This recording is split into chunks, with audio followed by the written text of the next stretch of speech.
Today, we're diving into the incredible story of Michelle Onachukwu, a student from Nigeria whose journey to university was, to put it mildly, anything but ordinary. Her story, moving from what felt like constant failure to some pretty profound wisdom, is really a masterclass in perseverance. And it all kicks off with one single powerful question. Seriously, how would you feel? Imagine walking onto campus for the very first time, not with that mix of fear and anxiety, but with complete and total confidence. You know, for most of us, that first year is pretty daunting, right? Well, for Michelle, just getting to the starting line was a massive battle, and what came next was a whole other challenge. Let's go back to the beginning. Okay, so where does this all begin? Well, for Michelle, it starts with a dream of higher education, a dream that immediately clashed head-on with the tough realities she was facing every single day at home. So get this. Long before she ever sat down for an academic exam, she was fighting a battle at home. Every single day. We're talking about an environment of constant abuse that left her feeling fearful and small. This wasn't just a tough childhood. It was like her starting line was placed miles behind everyone else's. So you see, for her, university wasn't just about textbooks and lectures. No way. It was an escape route. It was a lifeline. It was her one shot to rewrite a story that, up to that point, had been filled with a lot of pain. And that powerful motivation, it was about to be tested, again and again.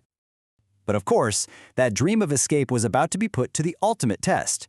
This led to the central conflict of her story. And listen, this wasn't just some one-time hurdle. It was a full-on 6-year war against Nigeria's notoriously difficult university entrance exam, the JAMB. Just imagine that. Imagine the weight of that feeling piling on year after year after year. Each failed attempt wasn't just a bad score on a piece of paper. It was like the universe confirming all those negative voices she'd heard her whole life.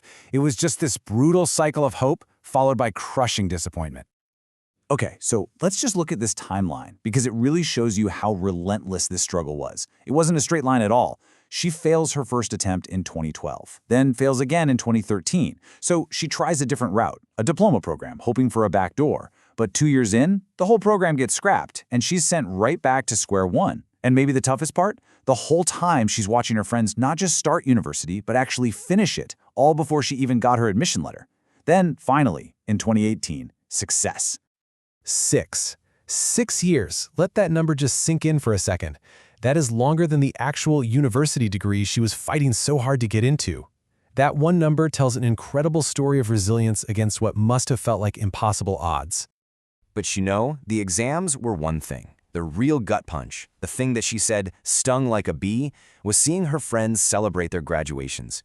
It was that deep, painful feeling of being left behind, while it felt like the whole world was moving on without her.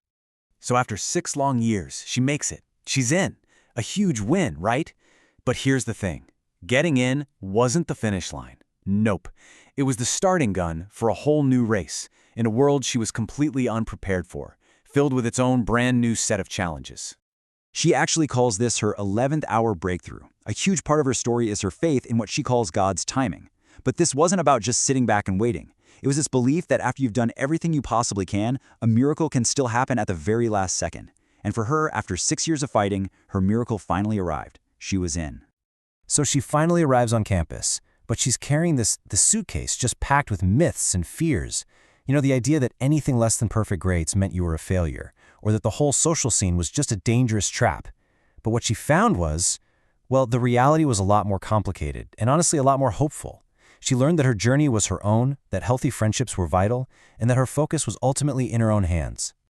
But figuring all that out, it was a really painful process. Her first year, you'd think it would be this amazing victory lap, but it was just incredibly lonely. Her whole world shrunk down to this tiny little loop, her room, to class, to church, and right back again. That was it. She'd finally achieved the academic success she dreamed of, but it came at the cost of any real human connection. And this is where the story really pivots. This is the real transformation. It's not just about getting into university or even surviving that first year. It's about how she took all that pain, all those years of delay, and turned them into this incredible source of strength and purpose. And this right here, this is the core lesson she pulled from all of it. The idea that there are basically 2 timetables you can live your life by. On one side, you've got the world's timetable, always pushing you to be faster, richer, to just keep up, right? But on the other side, that's the one she chose, the one that's all about trusting your process, your pace, and knowing that your time will come. She definitely had to learn that the hard way. And this became her mantra, her guiding principle. Delay is not denial. Just because her dream was late didn't mean it wasn't going to happen. It's such a powerful idea, isn't it? Especially for anyone out there who feels like they're falling behind. Her story is basically proof that a different timeline doesn't mean a lesser destination. And ultimately, this is maybe the most powerful part of it all. She made a conscious choice. Instead of letting all that past pain make her bitter, she decided to become the person she so desperately needed when she was younger. She decided to turn her own pain into a purpose to give other people the very things she had been denied. So what does this all add up to? Well, it all culminates in a set of really powerful, super practical tips for any new student. And this isn't just some generic advice from a book. This is wisdom that was literally forged in fire, a survival guide for anyone who's just starting their own journey. Okay, so her hard-won wisdom really boils down to these 4 key hacks. First up, prioritize your vision. Constantly ask yourself, why am I here? It's your anchor. Second, develop good friendships. Build your tribe, but be choosy. I love this line from her, 0 friends is better than bad friends. So true.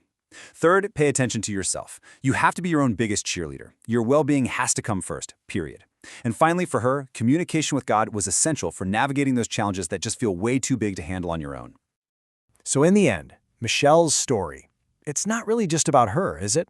It's kind of a mirror for our own lives. After hearing about her incredible 6-year battle and the wisdom she gained from it, the question isn't just, what did she do? It's, what will you do? So I'll leave you with this. What's one thing you can take from her story to truly own your own unique path?